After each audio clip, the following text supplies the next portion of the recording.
how many songs do you think you've written over the past 5 years? Definitely above 500, because it just touches a part of me that is like, it's as if my song is like healing me. And so I did, and boom, I was singing at Hillsong Conference, my song, in front of 6,000 people.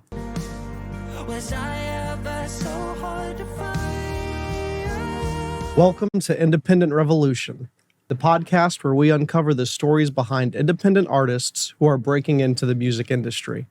I'm your host, Josiah Sanders, independent filmmaker based in Simi Valley, California. Today, I'm honored to introduce not just an artist, but a close friend and creative partner who I've had the privilege of knowing for the past 5 years. Joey Mento and I first crossed paths in Sydney, Australia while attending Hillsong College about 5 years ago. From the start, it was clear to me that Joey wasn't just another singer-songwriter. He's a distinct voice. His passion for music and his ability to weave raw emotion with universal truth immediately set him apart. His lyricism on this album has stuck with me since I first heard it some 4 years ago.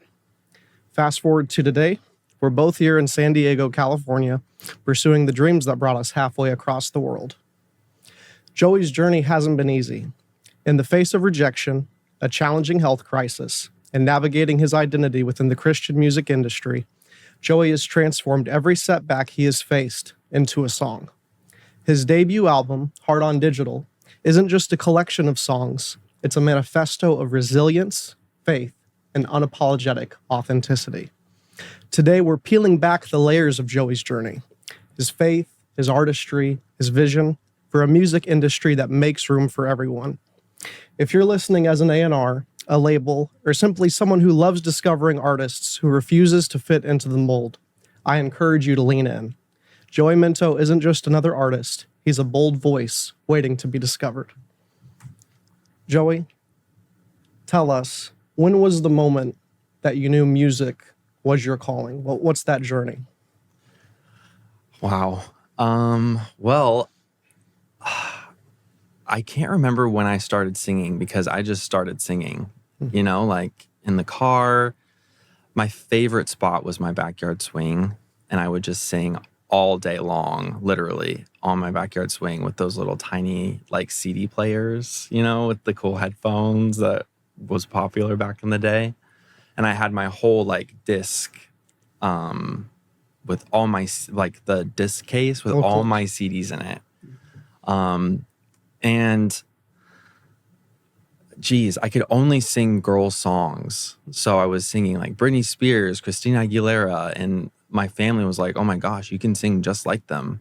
And I just loved it. It made me feel free. But I started worship leading at our church when I was like 8 years old, because my sister Tiffany, she was the worship leader at the time there, and people loved just hearing me sing and worshiping God. So that's kind of how that started. And I just kept doing it, kept doing music, like singing lessons. I was involved in theater and just acting, and loved performing on stage. So it got pretty serious around, 15, when I was like, okay, I need to start writing music. I just need to pick up the guitar and start writing. And didn't really have, any training on guitar. Just kind of picked it up, learned a few chords online, and wrote my first song with 2 chords. And so, yeah. And then I auditioned for X Factor when I was like 18 and made it all the way to the judges, which was a very exciting experience. But I sang my own song, which was a huge no-no at the time. And there was just this moment when I was like on that stage. They had like a catwalk that went behind the judges, and I walked it when I was singing my song. And I just remember thinking like, this is exactly what I need to do for the rest of my life. That was like, X Factor was the moment. Yeah, it was just like, it just fit like a glove. That was just so thrilling, and it just, it was just me. It's kind of the first taste of what it meant to do it at a professional level. Yeah, definitely. In a crowded Christian music space, What is it about your music, especially with your debut album, Heart on Digital, that makes it uniquely you? Oh,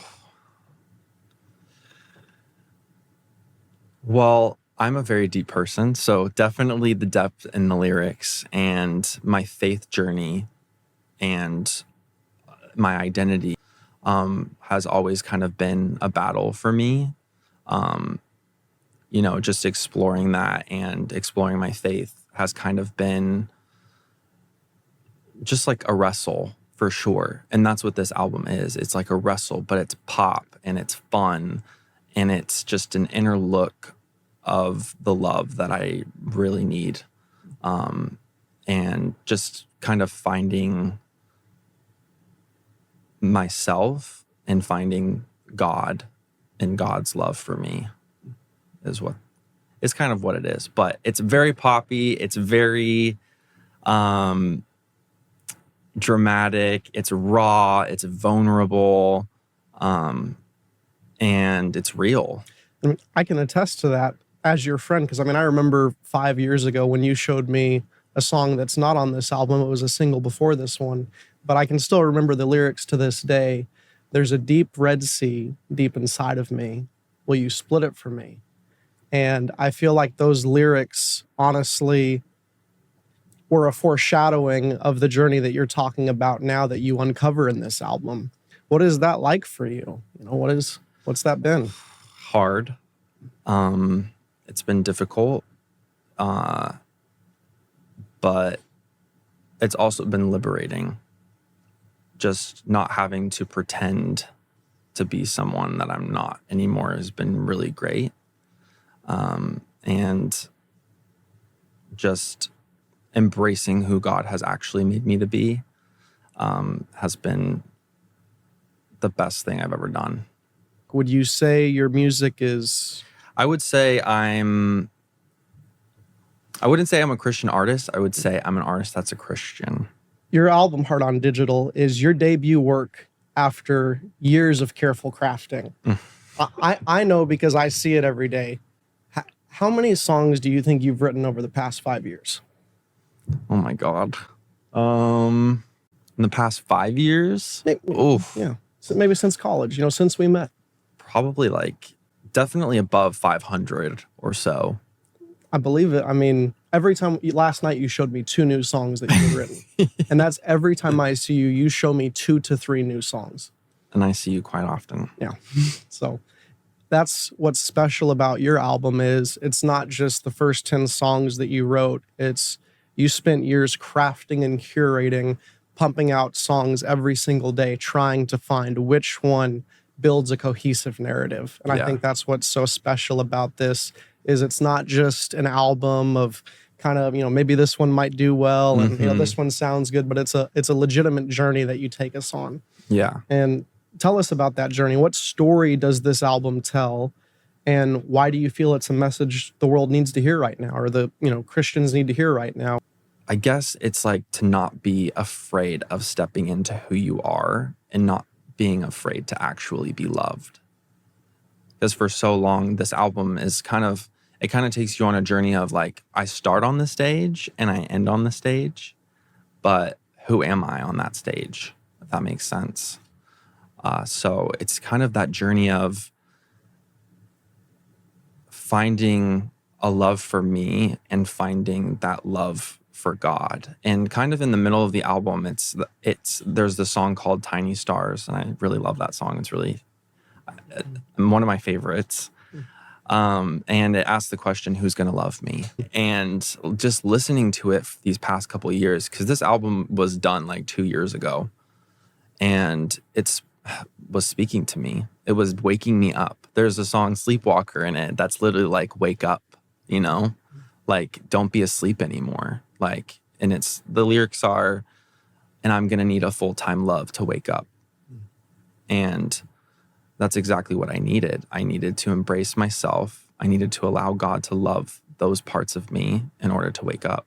The journey you went on writing the album and making the album almost subconsciously helped you find that freedom. Yeah, and definitely. that's why you can get on here and say, I think it's going to help other people find it, because it was a journey that led you to that for yourself. Yeah, definitely. Yeah. So it probably was in the past like year that I found that. So that's beautiful. You've mentioned a few different songs, Sleepwalker, The End. If you could show us a song right now, which one would it be? Probably Sleepwalker. Could you show us some of Yes. this? Is that okay? Okay. This is not released This yet? is not released. Okay. None of it is released yet. So. I can't wake up. I'm a sleepwalker who talks in the same way. You go, I'll go anywhere. Oh, my soul, you're so unaware. 'Cause I'm swayed to the dark-sided moon. I'm a ghost, I'm a rose, and I'm gonna need a full-time. I'm gonna need a full-time love to wake up, to wake up. That song, I could sing along to it, but nobody wants to hear my voice. We want to hear yours. I genuinely can remember most of Joey's songs, and just from hearing them the first time, they just stick in your head. At least for me, they do, and for my fiance as well. Creating Heart on Digital was no small feat. Thinking back to Australia and just the various health challenges you faced, Yeah. what was it like undergoing a rib removal surgery for a blood clot and battling chronic dizziness from vestibular migraines? How did you find the strength to keep creating through such an intense physical and emotional challenges? It was the only thing that was keeping me sane. My music. It was, if I didn't have that, I don't know what like I would have done to like get through, because just like after like playing my guitar, my arm getting swollen like really bad, and having to be rushed to the hospital because of like the blood clot was really scary, and getting my first rib removed was really scary. And then just after that, that's when the migraine started happening. And just being dizzy every day was horrible. And I still had to get into the studio to work with Dave. Dave is the one that produced this album. And it was really hard. I actually had to leave. Like, I had to quickly like do all the vocals, everything. And then I had to leave before the album was actually fully finished. Leave where? Australia. So you came back to America while it was still being mixed and mastered? Yes. What happened with that? Were you doing FaceTime calls? Yes, FaceTime calls, lots of texting to get it going. It was hard.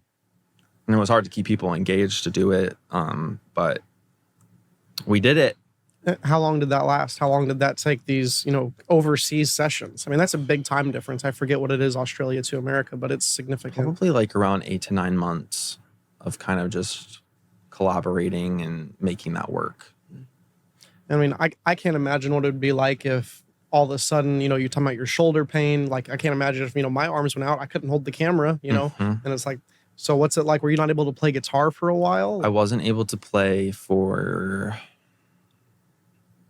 6 months or so, because my vein is completely shut. And so at the time I was on a lot of blood thinners to kind of thin my blood so that I could like pump well and correctly, and kind of had to, the rivers of my veins had to kind of make new ways of traveling to get working again.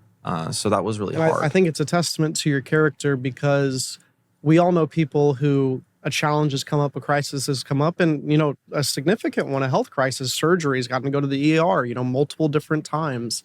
And for some people, things like that happen, and then the dream dies. But you had the strength to persevere, not only through these health challenges, but also persevering through rejection of various communities, whether it was our community at Hillsong or at churches here back in America. And I think it's a testimony of perseverance and strength that you've never given up. You've put together a well-crafted album, and you're still writing songs every day, still getting songs ready for the next album before the first one's even out yet. Yeah. Yep. Definitely. It's pretty cool to witness. I Thanks, want to Joe. ask about AvenueAR. How have they helped you in this journey? How did you discover the platform, and how has AvenueAR impacted your music career? Oh wow, they've been big supporters. I found them online, kind of just submitted my music to them, and Jay reached out, who is the owner of AvenueAR, and we had a Zoom call together, and he was just like, "Your music is awesome. I see so much potential in you. Like, let's hang out, let's meet up, let's write together." So we did that a few times, which was really cool and awesome. And I love working with him. He's a great guy. No, and he was very nice to produce this show. Yeah, The company was very nice. definitely. And I'm so grateful for that as well. How do you hope to use your platform to bridge that gap and connect with listeners who may not feel represented in the mainstream Christian world? How else do you want to use your platform, I guess, besides making music? Like, is there anything you want to say? Wow, Joe, that's a really good question. I guess to not let yourself die inside, to kind of allow yourself to come alive and allow God to, touch your life and allow him to love every single part of you. And that he does love every single part of you. And dang, Joe, that was a really good question. Well, no, it's like, how do you remind yourself of that? You know what I mean? What was it that got you through this wrestle, A lot of questioning and a lot of searching. There's a song on my album called The Search, and it's that one of the lyrics is, there must be a good love, because the others fooled me on the earth and brought me to question my worth. Is this the kind of love I deserve? And it was that journey, that search journey, and that raw, vulnerable search journey of finding love and finding God. And who is this God that I have been worshiping? Is it this God over here that wants me to change every single thing about myself and put on a show for him to be happy and to love me? Is that the God that I serve? Or is it this God that loves me just how I am? And it was kind of finding that journey of that and searching for that. And it was hard. It was really hard, but I had a lot of friends and family along the way that really helped me and supported me through that journey, like you. You helped me. We asked those questions together. And do you have the lyrics for The Search with you? Yes. Could we go through some of those, or could you maybe share, a line or two that...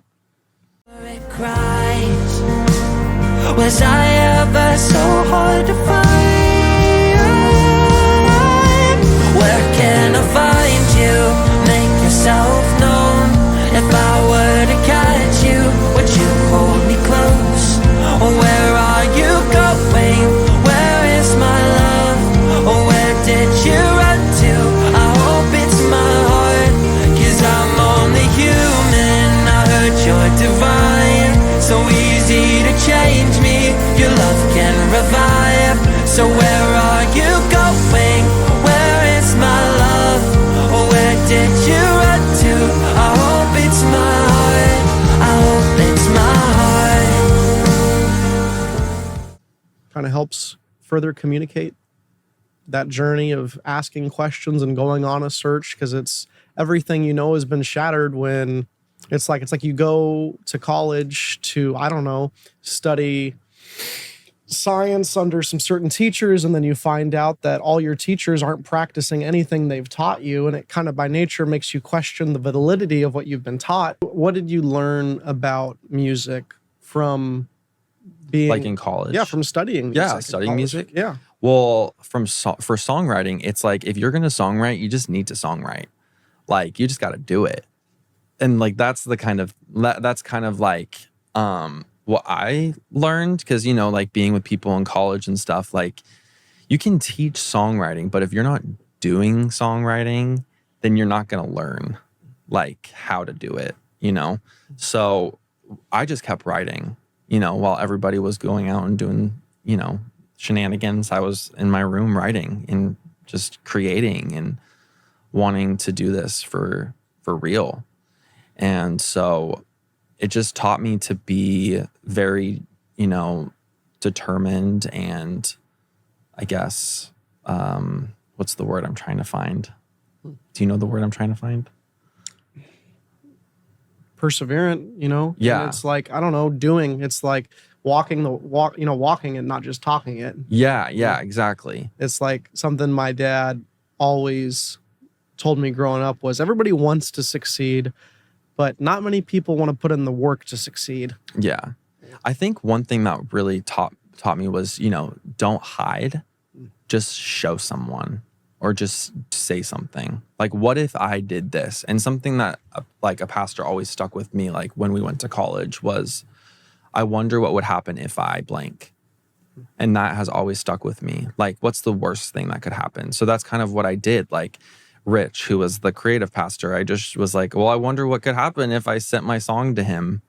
And so I did. And boom, I was singing at Hillsong Conference, my song in front of 6,000 people. It's kind of just taking the leap. Yeah, just taking that leap. And that was the same that with Dave. Like, I just reached out to Dave. I was like, well, I wonder what would happen if I reached out to this person and see if this album could happen. And what about here with AvenueAR? Yeah, Was same. that thing? Yeah, I wonder what would happen if I, you know, just went online and searched like AR reps and who I could show my music to.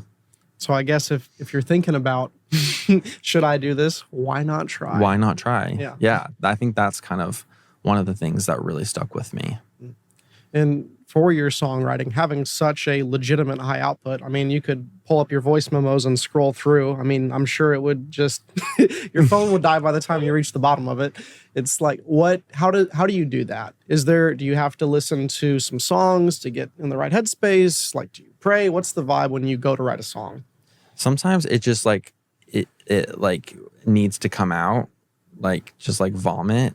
Like, I just need to write. I need to say something because when I'm writing, most of the time I cry when I'm writing because it just touches a part of me that is like, it's as if my song is like healing me in a way, or like I'm processing something and it just needs to come out. Like, I just have to do it.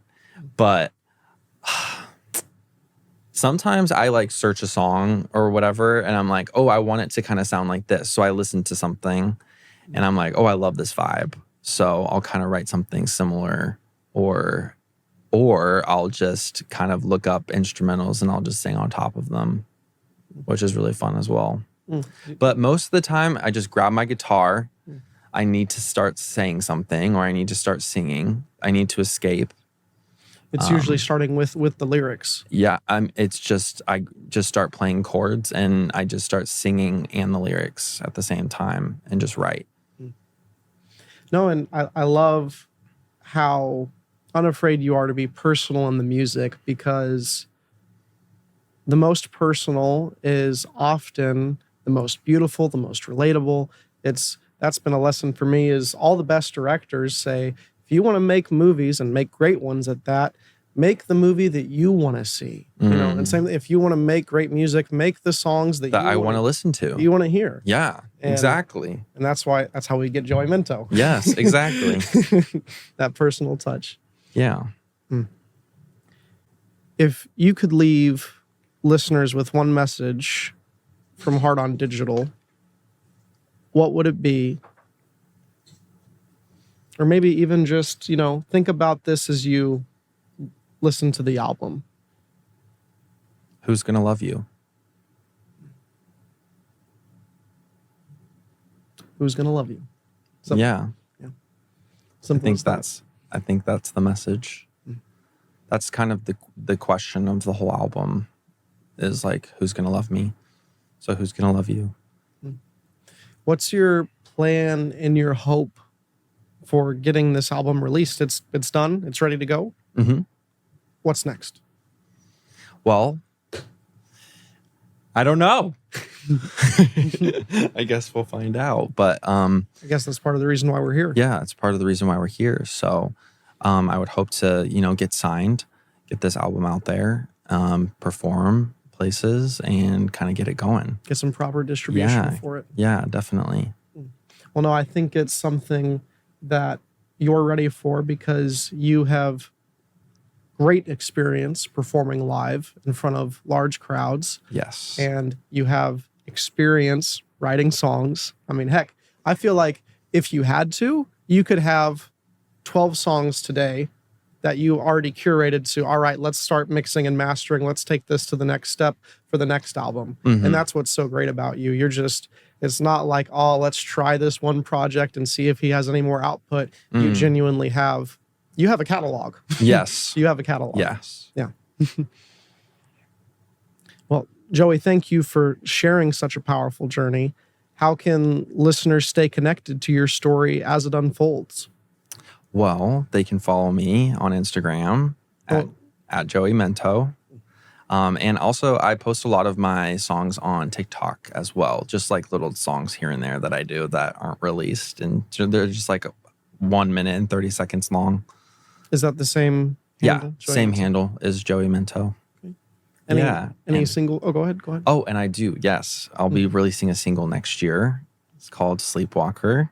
And Joe's going to be helping me make a music video for it. You got a pretty great idea for it. Yes, we do.